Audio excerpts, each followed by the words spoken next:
मित्रांनो नमस्कार. वंदे मातरम. भारत माता की जय.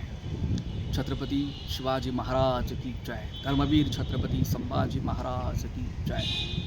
राजमाता जिजाऊ यांना मानाचा मुद्रा. शत शत नमन. मित्रांनो, मराठ्यांचा इतिहास, मराठी मातीचा इतिहास गौरवशाली आहे, अभिमानाचा आहे, स्वाभिमानाचा आहे. गुलामगिरीतून मुक्तता मिळवण्यासाठी ज्या लोकांनी संपूर्ण आयुष्य खर्चलं त्या लोकांना प्रणाम करण्याचा आहे. शहाजी राजे असतील, राजमाता जिजाऊ असतील, छत्रपती शिवाजी महाराज असतील, त्या काळातले जे साधू संत होऊन गेले, अगदी ज्ञानेश्वरांपासून नामदेव महाराज, चोखामेळा, ह्या सर्व गोराकुंभार, ह्या सगळ्या संत मंडळींपासून ते आपल्या वडगावचे जयराम स्वामी, समर्थ रामदास स्वामी, जगद्गुरू संत तुकाराम महाराज इथपर्यंतचा इतिहास जर आपण बघितला तर या साधू संतांनी जो समाज त्या ठिकाणी आहे ना, पूर्णपणे आहे ना गर्भगळीत झाला होता, त्याचा आत्मविश्वास कुठेतरी संपला होता. गुलामीची मानसिकता इथे येऊन बसली होती आणि डोक्यात एकदा गुलामगिरी गेली की माणूस मनाने खचतो.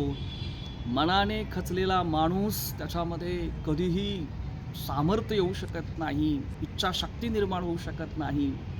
आणि गुलामगिरीची मानसिकता आल्यानंतर त्याची जी मरगळ येते ना, की माझ्याकडून काहीच होणार नाही, मला काही जमणार नाही, मी चाकर नोकर असणार आणि मला मालकाने सांगावं, स्वामींनी सांगावं आणि मी ते ऐकावं, एवढीच त्याची भावना असते. तर ह्या साधू संतांनी आणि वीर पुरुषांनी पुन्हा मराठ्यांना त्यांचं जे सामर्थ्य आहे, तेज आहे, त्यांचा जो शूरता वीरता त्यांच्या रक्तात आहे, ती वीरता, शूरता आणि स्वधर्माविषयी असणारा अभिमान, स्वाभिमान तर जागृत करण्याचं काम आहे ना त्या काळात झालं. ह्या साधू संतांनी केलं, या वीर पुरुषांनी केलं. आणि या सगळ्या वीर पुरुषांना मदत करण्याचं काम, साधू संतांना मदत करण्याचं काम जर कोणी केलं असेल, भक्कमपणे त्यांच्या मागे जर कोणी उभं राहिलं असेल तर सह्याद्री. बघा, सह्याद्री तुम्हाला डोंगर रांगा दिसतील, परंतु त्या काळातल्या आणि त्यानंतरच्या आत्ताच्या काळामध्ये सुद्धा सह्याद्रीकडे बघताना आपण एक जिवंत मित्र समजतो. त्याला जिवंतपणा आहे त्या सह्याद्रीमध्ये, कारण सह्याद्री साक्षात हा दैवी पुरुष आहे तो आपल्यासाठी, महाराष्ट्रासाठी. कारण त्याने मराठ्यांचा स्वाभिमान जागृत करण्यासाठी, मराठ्यांना विजय मिळवून देण्यासाठी, मराठ्यांची अस्मिता जागृत करण्यासाठी सह्याद्रीने प्रचंड मदत केली. आणि म्हणून हा सह्याद्री आपल्यासाठी अत्यंत महत्त्वाचा आहे. तर सह्याद्रीचं महत्त्व आणि मराठ्यांचाच पराक्रम आणि साधू संतांचं कार्य या विषयावर आपण आज चर्चा करणार आहोत. मित्रांनो, बघा, सह्याद्री हा अग्नी आणि धरती ह्या दोघांचा पुत्र आहे. प्रत्यक्ष ज्वालामुखीतून तो निर्माण झालेला आहे. धगधगता अग्नी आहे, तो शांत झाला आणि डोंगरदऱ्या, कपाऱ्या निर्माण झाल्या. या सह्याद्रीच्या डोंगर रांगा जर तुम्ही बघितल्या आणि त्या सह्याद्रीच्या डोंगर रांग्यामध्ये तुम्ही जर फिरलात तर तुम्हाला त्याचं भव्य, दिव्य, अचाट असं प्रचंड मोठं रूप तुम्हाला बघायला मिळेल. आता तर थोडे जंगलं कमी झाली, परंतु तो काळ जो होता ना, प्रचंड गर्द झाडी, उंच उंच असे डोंगर रांगा, म्हणजे डोंगरांची शिखरं, उंच उंच डोंगर, गर्द, दाट दाट झाडी, खोल खोल दरी, त्या ओघळ असेल, त्या खिंडी असतील, विस्तीर्ण असे पसरलेली पठारं असतील, म्हणजे आणि ते तुटलेले कडे जर तुम्ही बघितले ना, ते इतके भयानक होते की त्या ठिकाणी राक्षस आणि भूताला सुद्धा भीती वाटेल अशा प्रकारचे ते कडे. त्याच्या ज्या अवघड वाटा आहेत, घाटाच्या ज्या अवघड वाटा आहेत, त्या प्रचंड भीतीदायक आहेत. त्याची जी चढण आहे, त्याची उतरण आहे, या सगळ्या गोष्टी जर बघितल्या ना तर त्या ठिकाणी निभाव लागण्याचं, म्हणजे कोणाचाही निभाव लागू शकत नाही. एक तर वारा आणि दुसरा मराठा. मराठा काठक होता, शूर होता, पराक्रमी होता, त्याचं एक कारण आहे सह्याद्री. कारण तो सह्याद्रीच्या सानिध्यात होता आणि म्हणून तो शूर होता, पराक्रमी होता, काटक झाला होता. त्या सगळ्या वातावरणामध्ये आणि त्या परिसरात राहून आणि ते सह्याद्रीवर एकजीव झाला होता. आणि मग ह्या सह्याद्रीचं वर्णन करताना अनेक इतिहासकारांनी खूप सुंदर वर्णन केलं. इतिहासकार म्हणतात सह्याद्री म्हणजे अर्धांग सामर्थ्य असणारा, अर्धांग सामर्थ्य हेच त्याचं सौंदर्य आहे. आणि कोणी सोनार शिल्पकाराने त्याच्या कानामध्ये लेणी, सुंदर अशी नाजूक लेणी कोरलेली आहेत. तर काही शिल्पकारांनी या मराठी मुलखाने त्याच्या अजाट अशा रूपाला, सामर्थ्यशाली रूपाला कोणाची नजर लागू नये, तुष्ट लागू नये म्हणून त्याच्या बाहूवरती, बलदंड बाहूवरती कोल्हापूरच्या ज्योतिबा आणि जेजुरीच्या खंडोबाच्या पेट्या बांधलेल्या आहेत जणू. बघा इतिहासकारांनी काय सुंदर वर्णन केलं आहे. आणि काही शिल्पकारांनी तर त्याच्या गळ्यामध्ये साक्षात जगदंबा, आदिशक्ती, सप्तशृंगी मातेचा टाक त्याच्या गळ्यात घातलेला आहे. त्याच्या हातामध्ये बळकट मनगट आहे. त्या मनगटामध्ये काय आहे तर भव्य दिव्य अत्यंत प्रचंड असे किल्ले आहेत, गडकोट आहेत. त्याच्या हातामध्ये त्या गडा आहेत. तर असं हे सुंदर वर्णन. आणि तुम्ही जर 4 महिने उन्हाचे उन्हाळा संपल्यानंतर जर पावसाळा सुरू होतो, पावसाळ्याचे जर 4 महिने बघितले तर त्या 4 महिन्यामध्ये त्या जे होतो ना आपण काळ्या सावळ्या मेघमाला ह्या येतात आणि त्या 4 महिने इतक्या जोरदार बरसतात की त्या संपूर्ण सह्याद्रीला अगदी अभंग असं महास्नान त्या घालतात. आणि सह्याद्रीचं महास्नान जे आहे हे स्नान दिवाळीपर्यंत चालू राहतं. बघा सह्याद्री हा जसा एखादा पैलवान त्या तालमीमध्ये कुस्ती खेळतो आणि संपूर्ण अंग त्याचं कुस्ती खेळून काय झालेलं असतं, घामाघूम झालेलं असतं आणि त्या घामटलेल्या अंगाला सगळी माती लागलेली असला तो बलदंड असलेला काळा शार तो पुरुष जेव्हा बाहेर येतो, माती बीती लागलेली असते. पण ह्या पर्जन्याने त्याची माती सगळी वाहून गेलेली आहे, परंतु सगळी नाही बरं का. थोडीफार त्याची तांबटपणा त्याच्या आणि काळपटपणा त्याच्यावर दिसून येतो. ह्या आहेत श्रावणाच्या की असं पावसामधल्या ज्या सरी आहेत, ह्या मेघमाला ज्या आहेत, ह्या मेघमाला त्याला काय करतात, संपूर्ण ओलाचिंब करून टाकतात आणि 4 महिने तो उतरत असतो. जणू काही त्याच्या गालावरून, त्याच्या मस्तकावरून, गालावरून त्या हळुवार हात पसरवत आहेत किंवा असं त्याला मायेने कुरळत आहेत. अशा प्रकारचं सुंदर वर्णन इतिहासकार त्याचं करतात. आणि पुढे पावसाळा समाप्त झाला की समाप्त होताना त्या मेघमाला जे रिकामे कुंभ घेऊन जात असताना त्याच्या कानात हळूच येऊन सांगतात की बाबा रे, आता पुढच्या वेळेस आम्ही नक्की येऊ तुझ्या भेटीला, लवकरच येऊ. आणि अशा प्रकारे त्या निघून गेल्यानंतर जायच्या अगोदर ते काय करतात तर सह्याद्रीवर हिरवागार असा जसे वस्त्र असतं आहे ना, ते शेला, तो त्या हिरवागार शेला त्याच्या अंगावरती ते पांघरतात आणि मग त्या मेघमाला निघून जातात. असं सुंदर असं त्याचं ते वर्णन केलेलं आहे. बरं, इतिहासकार, काव्य, कवी, नंतर शाहीर जेव्हा सह्याद्रीचं वर्णन करतात तेव्हा त्याला पलदंड असा सह्याद्री, प्रचंड रागट आणि सामर्थ्यशाली असा सह्याद्री, अवघड सह्याद्री, घनदाट जंगलांनी, गर्द झाडींनी व्यापलेला सह्याद्री, ज्या सह्याद्रीमध्ये डोंगर रांगांमध्ये फिरणं हे वाघाला आणि मराठ्यांनाच जमतं, असं एक सुंदर वर्णन हे शाहीर किंवा लेखक करतात. आणि का नाही करावं, कारण ते सत्य आहे. कोणाला येड्यागाबाळाचं काम नाही आहे त्या सह्याद्रीच्या त्या घनघोर जंगलात जाणं. त्याचं एक उत्तम उदाहरण तुम्हाला इतिहासामध्ये घडलेली ही घटना आहे, सत्य घटना. आणि ह्या सत्य घटनेवरून तुमच्या लक्षात येईल की सह्याद्री किती अवघड आहे आणि किती प्रचंड तो मोठा आहे आणि तो शूरवीर पराक्रमी आपल्या पुत्रांना, आपल्या मित्रांना, सवंगड्यांना कसा मदत करतो हे सुद्धा तुम्हाला त्यातून कळेल. ही घटना आहे बहमनी सुलतानाच्या काळातली. 1453 मधली ही घटना आहे. 1453मध्ये बहमनी सुलतान अलाउद्दीन सानी बहमनी हा सुलतान राज्य करत होता. त्याने आपला शूर पराक्रमी आणि अत्यंत क्रूर असा सेनापती, त्याचा जो सरदार होता, त्याचं नाव होतं मलिक उत्तुजार. ह्या मलिक उत्तुजारला त्याने काय केलं, 10,000ची खुंकार अशीची फौज दिली आणि त्या 10,000च्या फौजेमध्ये 3,000 हे अरबी घोडेस्वार होते आणि ही प्रचंड फौज घेऊन तो निघाला. काय त्याला जबाबदारी दिली होती, तो कोकणातील किल्ले जिंकण्याची. आता कोकणामध्ये त्या ठिकाणी 2 मराठे त्या ठिकाणी त्या म्हणतात ना सह्याद्रीच्या संगती मैत्री करून अगदी सह्याद्रीच्या बळाने त्या ठिकाणी ते राहत होते. सह्याद्रीचं सामर्थ्य आणि ह्यांचा शूरवीर पराक्रमपणा, या पराक्रमी सरदार त्या ठिकाणी वास्तव्याला होते. यातला एक सरदार होते शिर्के आणि दुसरे होते शंकरराय मोरे. हे 2 सरदार बघा, तो काळ सुलतानाचा इतका भयंकर होता, सामर्थ्यशाली, अत्यंत सर्व म्हणजे युद्धक्षेत्र, युद्ध साहित्य, सैन्य, तोफगोळा या सगळ्या बाबतीत जर विचार केला तर सुलतान अत्यंत प्रभावशाली आणि अत्यंत प्रबळ होते.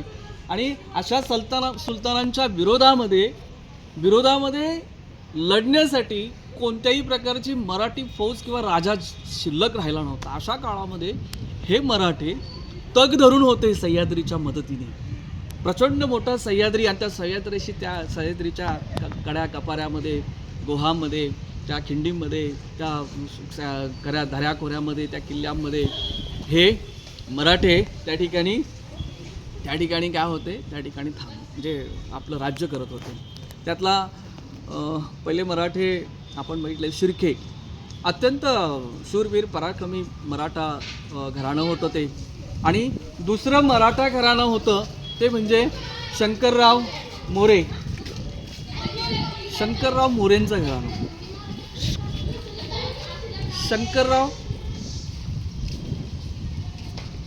शंकरराव मोरे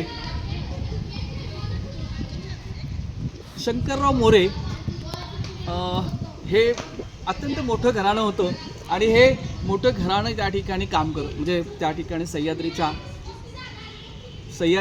कडाकपाऱ्यामध्ये त्या ठिकाणी किल्ल्यावरती ते राज्य करत होतं. आता शंकरराव मोऱ्यांकडे जो किल्ला होता, तो त्यांच्याकडे असणारा जो किल्ला होता तो होता, तुझं लक्ष मागे ठेव, तर तो जो किल्ला होता त्यांच्याकडे, तो किल्ला होता विशाळगड, ज्याला आपण विशाळगडाला आपण खेळणा किल्ला असं म्हणतो. तर हे सगळी फौज आहे ना त्या दिशेने, म्हणजे कोकण जिंकण्यासाठी, कोकणातले किल्ले जिंकण्यासाठी त्या ठिकाणी फौज महाराष्ट्राच्या दिशेने आली. आणि कोकणामध्ये ही फौज गेल्यानंतर कोकणामध्ये जेव्हा हे यांचं राज्य म्हणजे शिर्क्यांवर त्यांनी आक्रमण केलं. आता शिर्क्यांवरती आक्रमण करता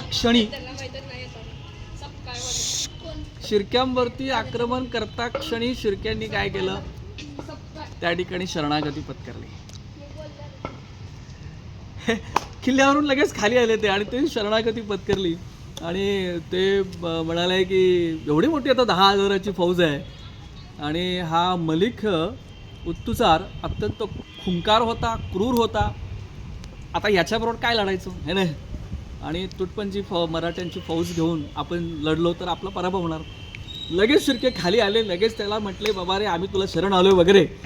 पण हा मलिक काय म्हणाला, तू तुझा धर्म सोडून जर माझा धर्म इस्लाम धर्म जर स्वीकारलास तर जिवंत राहशील, अन्यथा मी तुला ठार मारणार. शिर्के म्हणाले ठीक आहे, मी धर्म तुमचा स्वीकारतो, परंतु माझी एक अट आहे. मी आता समजा तुमचा धर्म स्वीकारला, मी मुस्लिम झालो आणि मग इस्लाम धर्माचा मी प्रचार वगैरे तुम्ही सांगाल ते करणार, मी सगळं करणार, हा सगळा प्रदेश आपण इस्लामिक करून टाकू. परंतु एक अट आहे, इथे शेजारीच आहे की नाही एक किल्ला आहे खेळणा, विशाळगड, त्याला विशाळगड आता आपण म्हणतो, खेळणा किल्ला.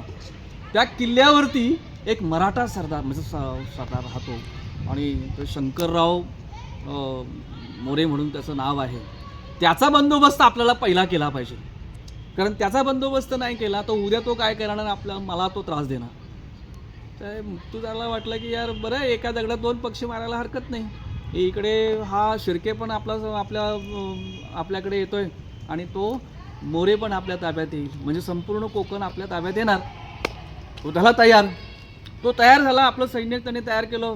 पण त्या मलिक उत्तुजारच्या बरोबर असणारे जे काही सैनिक होतं ना, त्यातले काही दख्खनचे जे नोकर चाकर होते ना, त्यांनी त्याला जरा विरोध केला की आम्ही तुमच्याबरोबर येणार नाही. कारण त्यांना ते भयानक असं ते सह्याद्रीचं डोंगर दऱ्या आणि घनदाट जंगल बिंगल सगळं माहिती होतं. त्यामुळे त्यांनी काय केलं, नकार दिला, जाण्यास त्या ठिकाणी नकार दिला.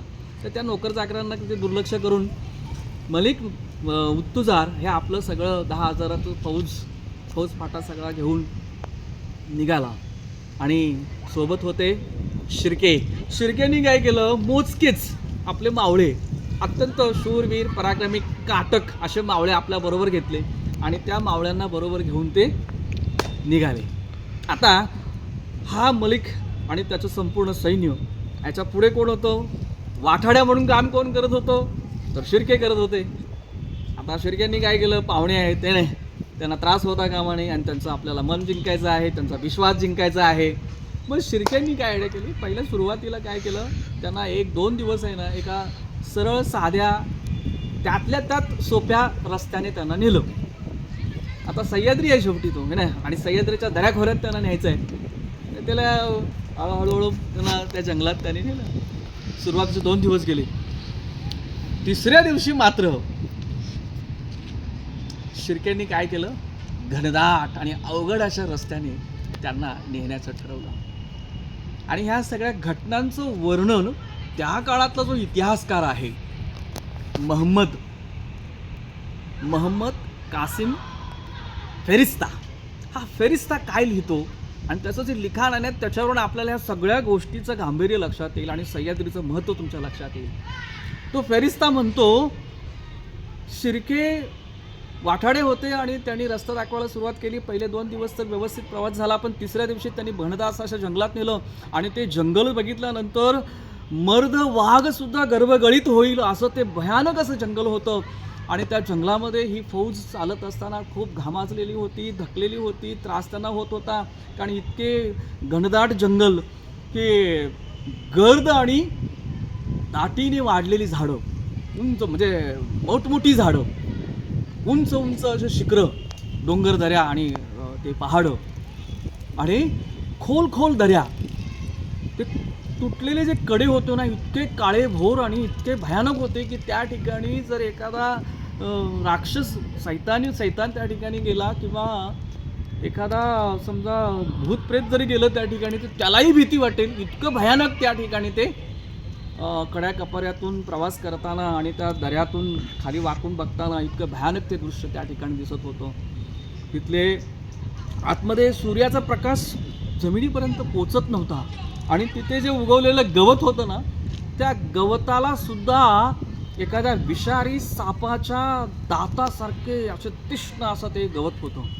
विषारी सापाच्या तीक्ष्ण दातासारखं गवत जाणवत होतं. इतका हा भयानक असा हा जंगल. आणि 2 दिवस, तिसरा दिवस गेला, चौथ्या दिवशी तर मग आणखीनच घनदाट जंगलामध्ये शिर्क्यांनी त्यांना नेलं. आणि ते जंगल इतकं घनदाट होतं की सोसाट्याचा वारा, त्या वाऱ्याला सुद्धा त्या ठिकाणी रस्ता मिळत नव्हता. तोही झाडांना असं टकरा देत जात होता आणि त्यामुळे ती एक प्रचंड आवाज त्या ठिकाणी वादळ वाऱ्यांचा होत होता. वारं घोंगावत होतं आणि घोंगावणारं वारं आणि ह्या सैनिकांना चालायला सुद्धा रस्ता नव्हता, इतक्या अवघड बिकट रस्ता. तो चौथ्या दिवशी त्यांनी त्या शिर्क्यांनी त्यांना त्या रस्त्याने नेलं. जंगल घनदाट होतं, त्या ठिकाणी तंबू ठोकायला जागा नव्हती, झोपायचं कुठं हा मोठा प्रश्न पडला होता. इतक्या भयानक अशा ह्या परिस्थितीमध्ये ह्या फौजेला शिर्के आतमध्ये घेऊन गेला. आणि अजून तर काही खेळणा काही दिसत नव्हता, जवळपास कुठे जाणवत नव्हता. सैनिक फार घाबरलं होतं. आणि त्यात काय झालं, त्या मलिकला हगवण लागली. त्याला काय झालं, अत्यंत भयानक असं ते प्रकार, त्या ठिकाणी तो आजारी पडला. त्याला रक्ताची हगवण लागली आणि तो त्या ठिकाणी आजारी पडला. ते एवढं सगळं घनदाट जंगल आणि त्या दऱ्याखोऱ्या आणि ते सगळं असे वळणदार असे जे घाट बीट आहेत, हे सगळं चढून जाणं, परत जंगलात उतरणं, परत जंगलातून प्रवास करणं, हा ह्या सैनिकांना, ह्या सुलतानी फौजांना हे एवढा सगळा प्रवास ते कधी करत नव्हते. सगळ्या मैदानी युद्धामध्ये ते तरबेज होते. पण मराठे हे अशा युद्धामध्ये अत्यंत तरबेज होते आणि ह्या भौगोलिक परिस्थितीचा मराठ्यांनी अत्यंत उत्तम असा वापर करून घेतला आणि ही फौज पुढे जायला लागली. सगळे घाबरलेले होते, सगळ्यांच्या मनात भीती निर्माण झाली की आता याच्यातून बाहेर कसं निघायचं वगैरे. पुढे फेरिस्ता काय म्हणतो, तो म्हणतो की अत्यंत भयानक असं ह्या जंगलामध्ये ही सगळी फौज, मोठमोठे पहाड आणि चारी बाजूनी पहाडांनी वेढलेलं आहे आणि जंगलामध्ये ही फौज अडकलेली आहे. अशा दोन्ही बाजूंनी अशी कैद झालेली ही फौज, त्या फौजेला झोपायला जागा नव्हती. ती फौज अस्ताव्यस्त असे जिथे जागा मिळेल तिथे जमिनीवरती पडली होती आणि पडलेल्या ह्या फौजेला आता थकल्यामुळे दमल्यामुळे झोप लागली. आणि अशा वेळी हा शिर्क्यानी काय केली, हा आत्मघातकी, आत्मविश्वास, आज ज्याच्यावर विश्वास ठेवावा तो शिर्के काय निघाला की तो नालायक निघाला, नीच निघाला, असं तो फेरिस्ते म्हणतो. आता हे ऑलरेडी हे अगोदरच काय हे नीचच आहेत. सुलतान सगळे नीच होते, स्वार्थी होते, सगळे गुण, राक्षसी सगळे गुण त्यांच्यात होतेच. परंतु एक सुलतान किंवा एक लेखक जेव्हा मोगली किंवा सुलतानी लेखक जेव्हा लिहितो तेव्हा तो त्याच्याच बाजून लिहिणार. तो म्हणतो शिर्के अत्यंत विश्वासघातकी निघाला, नीच निघाला. त्याने लगेच काय केलं, खेळण्यावर गेला आणि मोऱ्यांना जाऊन त्या ठिकाणी सांगितलं की उत्तुजार आणि त्याची 10,000ची फौज तुमच्या जबड्यात आणून मी ठेवलेली आहे. आता तुम्ही ठरवा याचं काय करायचं ते. लगेच आहे ना, मोऱ्यांनी काय केलं, आपली 7,000ची फौज घेतली. सगळे शूरवीर पराक्रमी असे चिकट आणि चिवट असे मराठे एकत्र घेतले आणि लगेच आहे ना, रात्रीच्या रात्री त्यांनी त्या ठिकाणी कूच केली, जंगलात आले. आणि हे गाढ झोपेत पडलेले हे जे सैनिक आहे, त्या सैनिकांना त्या कटारी आणि तलवारीने कापून काढला, सपासप सपासप सपासप. म्हणजे मेंढरं जशी कापली जातात ना, तसे हे सुलतानी फौज कापली गेली. आणि ते म्हणतात ना की हाहाकार. बरं, एक कापाकापी होत असताना जो किंचाळ्या आहेत, आवाज आहे, गोंधळ आहे, एकमेकांना आवाज येत नव्हता. कारण का सोसाट्याचा वारा, म्हणजे सह्याद्री पण त्या ठिकाणी आनंदित झाला होता. त्या युद्धामध्ये सह्याद्री पण सामील झाला होता की काय. सोसाट्याचा वारा सुटला होता आणि सोसाट्याच्या वाऱ्यामुळे त्या झाडांचा जो आवाज येत होता, एकमेकावर फांद्या आदळत होत्या आणि त्या आदळणाऱ्या फांद्यांच्या आवाजामुळे आणि सोसाट्याच्या वाऱ्याच्या आवाजामुळे, घोंगाटामुळे कापल्या जाणाऱ्या त्या सुलतानाच्या फौजेचा म्हणजे एकाही शिपायाचा आवाज सुद्धा बाहेर निघत नव्हता. इतकी भयानक अवस्था त्या ठिकाणी झाली. संपूर्ण सुलतानाची फौज कापून काढली आणि दिवस उजडायच्या अगोदर मोरे आपली फौज घेऊन आपल्या खेळण्या किल्ल्यावरती सुरक्षित परत गेले. बघा, म्हणजे या ठिकाणी फेरिस्ता जे लिहितो ना, त्याच्यावरून आपल्याला एक गोष्ट कळते की ह्या सुलतानांचा जर बिमोड करायचा असेल तर तुम्हाला सह्याद्रीबरोबर मैत्री करावी लागेल. सह्याद्री जर मित्र झाला तर तुमचा विजय निश्चित आहे, तुम्हाला कोणीही पराजित नाही करू शकत. हे सह्याद्रीने ह्या युद्धामध्ये सिद्ध करून दाखवलं. 10,000ची फौज आणि 3,000 अरबी घोडे वगैरे होते आणि हे सगळे शस्त्र साठा आणि हे सगळं मिळालं त्यांना. आणि मराठ्यांची ताकद बघा, 2च मराठे त्या ठिकाणी तग धरून होत्या की जे सह्याद्रीच्या दऱ्याखोऱ्यात बसून किल्ल्यावर बसून राज्य करत होते. मग ह्याच्यावरून आपल्याला एक शिक्षा म्हणजे आपल्याला शिकायला असं मिळतं की सह्याद्री अत्यंत बळकट, मजबूत, कणखर होता. याच्या दऱ्याखोऱ्यांचा जर वापर केला असता सुलतानांच्या विरोधात लढण्यासाठी तर देवगिरीचं राज्यसुद्धा वाचवता आलं असतं. रामदेवरायाला त्या काळामध्ये सह्याद्रीचं म्हणजे महत्त्व कळालं नाही किंवा सह्याद्रीकडे दुर्लक्ष केलं आणि वैभवशाली सह्याद्रीचं वैभवशाली देवगिरीचं राज्य त्या ठिकाणी बुडालं आणि तिथूनच सुलतान महाराष्ट्रामध्ये शिरले. हे झालं नसतं सह्याद्रीचं महत्त्व जर त्या यादव राजांना कळालं असतं तर. परंतु ते महत्त्व, सह्याद्रीचं महत्त्व शहाजी राजांना चांगलं कळालं होतं. बघा, सह्याद्री, मराठ्यांची युद्धनीती आणि मराठ्यांचं सामर्थ्य हे जर एकत्र आणलं तर कोणताही सुलतान मराठ्यांना हरवू शकत नव्हता, महाराष्ट्राला कोणीही हरवू शकत नव्हतं. आणि ही जी मराठ्यांची युद्धनीती होती ना, ह्या युद्धनीतीलाच गनिमी कावा असं म्हटलं जातं. आणि ह्या गनिमी काव्यामध्ये शहाजीराजे महागुरू होते आणि त्यांनी त्यांच्या हाताखाली जी माणसं तयार केली, शामराज पंत असतील, तर असे बरेचसे त्यांनी मावळी तयार केले. आणि ह्या मावळ्यांना पुढे शिवाजी महाराजांचं, छत्रपती शिवाजी महाराजांना मदत करण्यासाठी, स्वराज्याच्या कामासाठी त्यांनी मदत करावी यासाठी ते सगळे तरवेज असे जे मावळे आहेत ते शिवाजी महाराजांच्या पदरी त्यांनी ठेवले. बघा, सह्याद्री हा शूरवीर पराक्रमी लोकांना मदत करणारा होता. गुलामीमध्ये जेव्हा आपण म्हणजे 1317 पासूनचा जो काळ आपण बघितला तर 1630 पर्यंतचा काळ, शिवाजी महाराजांचा जन्म होईपर्यंतचा काळ बघितला, त्या काळामध्ये सह्याद्रीचं महत्त्व शहाजीराजांना कळालं आणि त्यांनी 6 वर्ष सुलतानांशी झुंज दिली. छोटंसं का होईना पण स्वराज्य निर्माण त्यांनी केलं. तिकडे 3-3.5 वर्ष त्यांनी निजामशाही, नावाला निजामशाही, स्वतः मराठेशाहीच त्यांनी चालवली. हे कशामुळे झालं तर मराठी माणसाने म्हणजे शहाजीराजांनी ह्या सह्याद्रीचं महत्त्व त्यांना कळालं आणि म्हणूनच सह्याद्रीच्या मदतीने ते 6 वर्ष सुलतानांशी झुंज देऊ शकले. बघा, पुढे जर आपण गेलात ना की सह्याद्री हा नेहमी खुणवत असे. कुणाला? जे शूरवीर पराक्रमी आहेत ना, अशा सरदारांना, अशा मावळ्यांना, दऱ्याखोऱ्यात राहणाऱ्या त्या मावळ्यांना ते काय करत असत? खुणवत असत की या माझ्याजवळ या आणि माझ्या संगतीने तुम्ही काय करा? बंड करा. या अत्याचारी जे सुलतान आहेत त्या अत्याचारी सुलतानांच्या विरोधामध्ये बंड करा. या अत्याचारी सुलतानांचा नायनाट करा आणि स्वतःचं राज्य निर्माण करा. असं ते काय करत असत? त्या सह्याद्री सगळ्यांना बळ देत असे. सह्याद्री सगळ्यांना त्या ठिकाणी सांगत असे. बघा, तर सह्याद्री अशा प्रकारे या ठिकाणी सह्याद्रीचं आपण महत्त्व बघितलं आपण. तसंच पुढे सह्याद्रीबरोबर आपण जेव्हा सह्याद्रीचं आणि मराठ्यांचं नातं आपण जेव्हा बघतो ना, त्यावेळेस एक गोष्ट लक्षात ठेवण्यासारखी असते आणि ती गोष्ट म्हणजे सह्याद्रीशी मैत्री करा. सह्याद्रीशी जेव्हा आपण मैत्री करतो तेव्हा सह्याद्री तुम्हाला कधी हारू देत नाही. सह्याद्री तुमच्या पाठीमागे भक्कम उभा राहतो. एक सच्चा मित्र काय असतो आणि सच्चा मित्राच्या मदतीने आपण एखादं युद्ध कसं जिंकू शकतो. पण गेल्या काही शतकामध्ये गुलामगिरीत असणारा हा सह्याद्री आणि गुलामगिरीत असणाऱ्या सह्याद्रीमुळे आज सह्याद्री पूर्णपणे गुलामगिरीत होता. त्या ठिकाणी एका साईडला आता निजामशाही संपली होती, आदिलशाह होता, तिकडे मोगल होते, तिकडे सिद्धी होता, तिकडे पोर्तुगीज होते.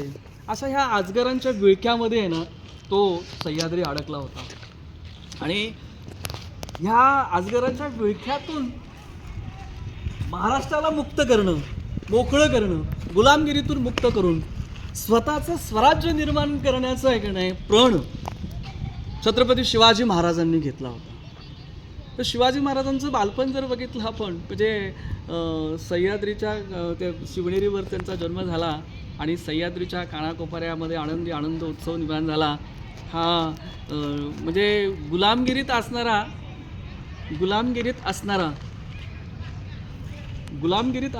हा जो सह्याद्री आहे, हा सह्याद्री जेव्हा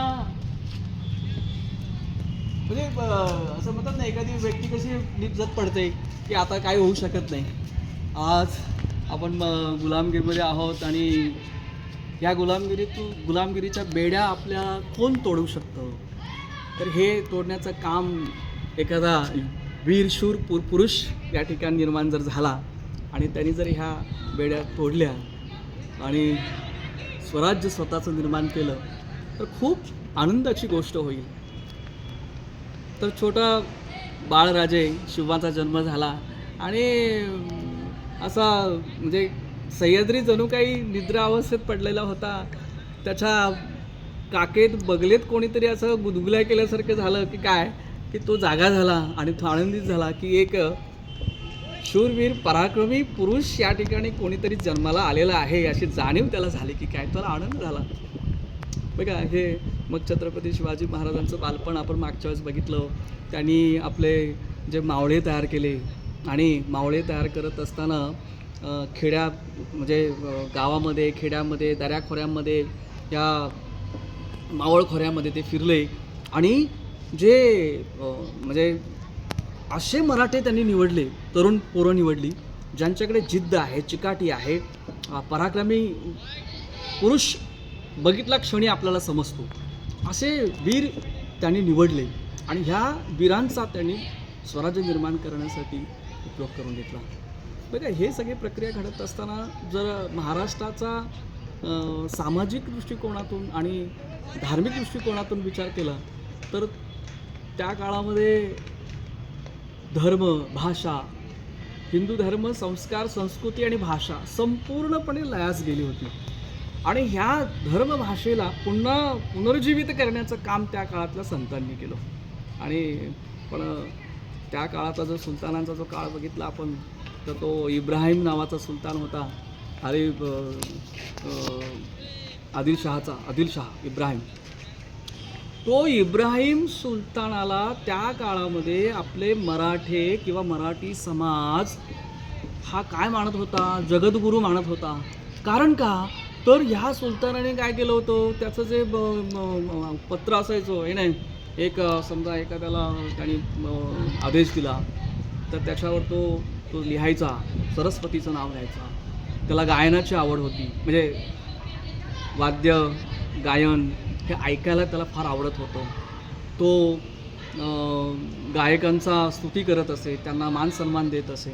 सरस्वतीचा तो पूजक होता असं लोकांनी त्या ठिकाणी अफवा पसरवल्या गेल्या आणि थोडंफार तो सरस्वतीला मानत होता आणि त्यामुळे तिथल्या मराठ्यांना असं वाटलं की आता हा बादशाह म्हणजे बघा सरस्वती मातेची तो पूजा करतो आणि त्याच्या सगळ्या आदेशपत्रांवरती बघा सरस्वतीचं नाव लिहिलेलं असतं आणि हा बादशाह म्हणजे जणू काही आता काय आहे जगद्गुरूच झाला आहे. या मराठ्यांसाठी, मराठी समाजासाठी तो जगद्गुरू वाटायला लागला. काय हो त्या बादशाहाने केलं होतं, त्यांनी बघितलं होतं की हे मराठी आहे ना आपल्यासाठी लढले पाहिजेत, निष्ठेने लढले पाहिजेत आणि निष्ठेने जर मराठे लढायचे असतील तर तुम्हाला काय करावं लागेल, त्यांना खुश करावं लागेल. त्यांना आपल्या बाजूने घेण्यासाठी काय करावं लागेल, त्यांची दुखरी बाजू कुठली आहे ती पकडली पाहिजे. आता दुखरीनंच काय आहे तर आमचे देवदेवत त्या ठिकाणी पूर्णपणे हिंदू धर्माचे जे काही देवदेवता असतील, धर्म असेल, संस्कार असेल संपूर्ण लयास गेलं होतं. आणि जर एखादा सुलतान सरस्वती मातेची आराधना करत आहे असा देखावा करत असेल तर मराठी समाज लगेच खुश झाला. नंतर खंडोबाच्या यात्रेला त्यांनी परवानगी दिली, मराठे आणखीन खुश झाले आणि त्याला साक्षात आहे ना जगद्गुरूच मानायला लागले. आता तो जगद्गुरू झाला तर दिल्लीचा बादशाह काय, दिल्लीचा बादशाह तर विश्वेश्वर झाला, तो तर ईश्वरच झाला. तर अशा प्रकारे त्या काळामध्ये मराठी समाज पूर्णपणे ना गुलामगिरी म्हणजे गुलामी मानसिकतेमध्ये इतका भरडला गेला होता की त्याला आपला स्वधर्म माहीत नव्हता, स्वधर्माचा पूर्णपणे विसर पडला होता. हिंदू धर्म, संस्कार, संस्कृती याचा पूर्णपणे विसर पडलेला या समाजाला जागृत करण्याचं काम जर कोणी केलं असेल तर संतांनी केलं. त्या काळामध्ये सर्वात मोठं काम समर्थ रामदास स्वामी आणि जगद्गुरू संत तुकाराम महाराज यांनी केलं. बघा समर्थ रामदास खेडोपाडी गावोगावी जात लोकांची दुःख काय आहेत ते जाणून घेत. समाज दुःखी होता, कष्टी होता, त्रासलेला होता. गुलामी मानसिकतेत त्यांनी अनेक वर्ष, अनेक शतकं काढली होती आणि अनेक शतकांच्या गुलामगिरीमुळे त्याची मानसिकताच गुलामगिरीची झालेली होती. दीनदुबळा अशक्त हा समाज, त्याच्यामध्ये उत्साह नव्हता, कुठल्याही प्रकारची ऊर्जा नव्हती, काही नवीन करण्याची इच्छाशक्ती नव्हती.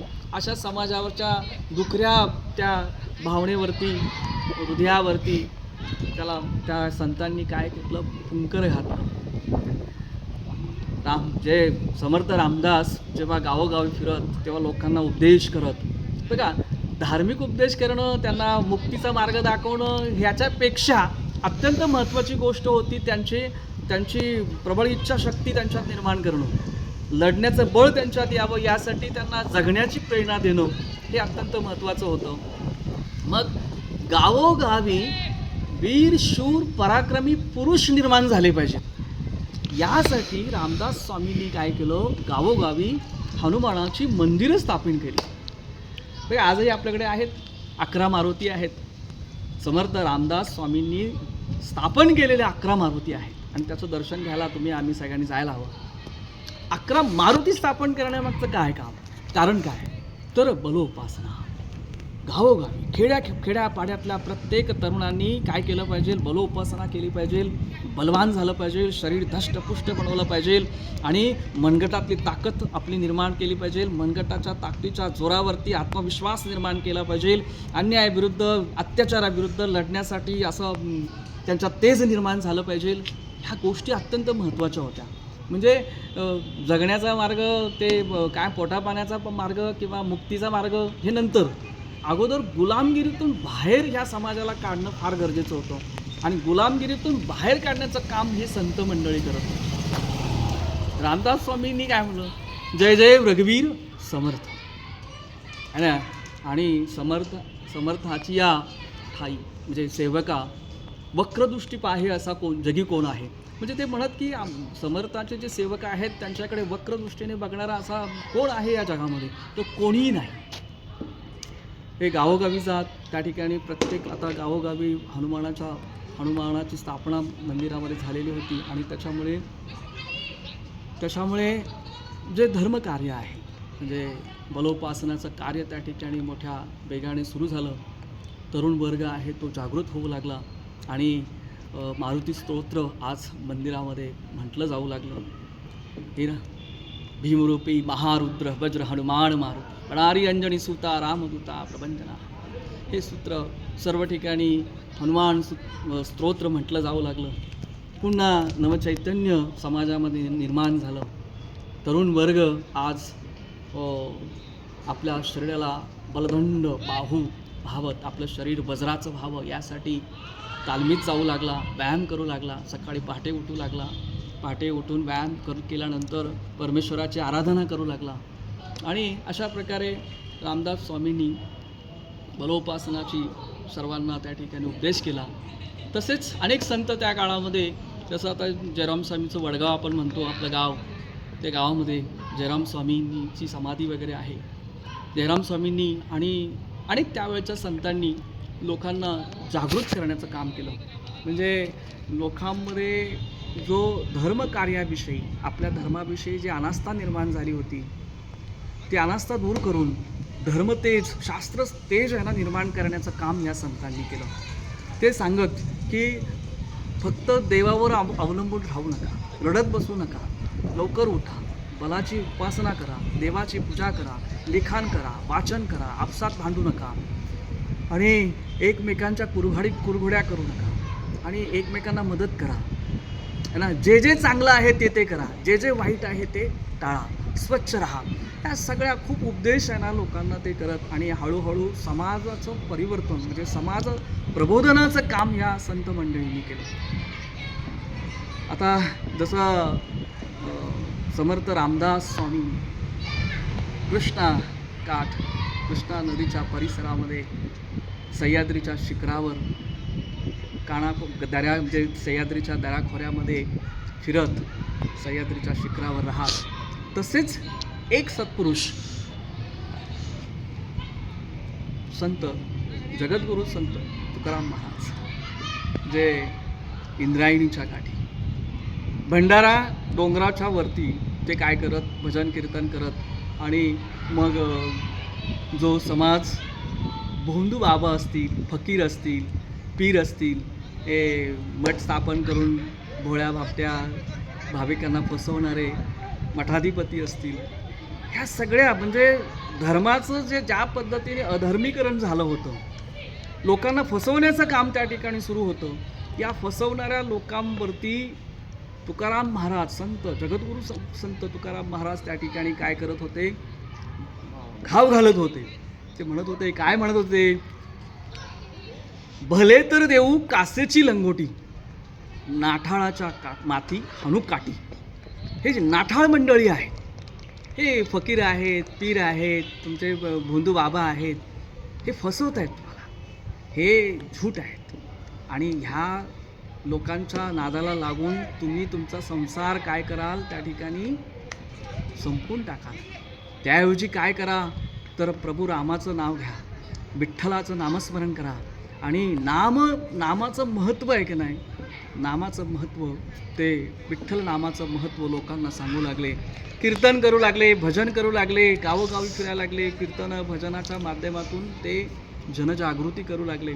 आणि तुकाराम महाराजांनी त्या ठिकाणी लोकांच्या समोर एक सोपा सरळ परमेश्वराकडे जाण्याचा मार्ग त्यांनी लोकांना दिला.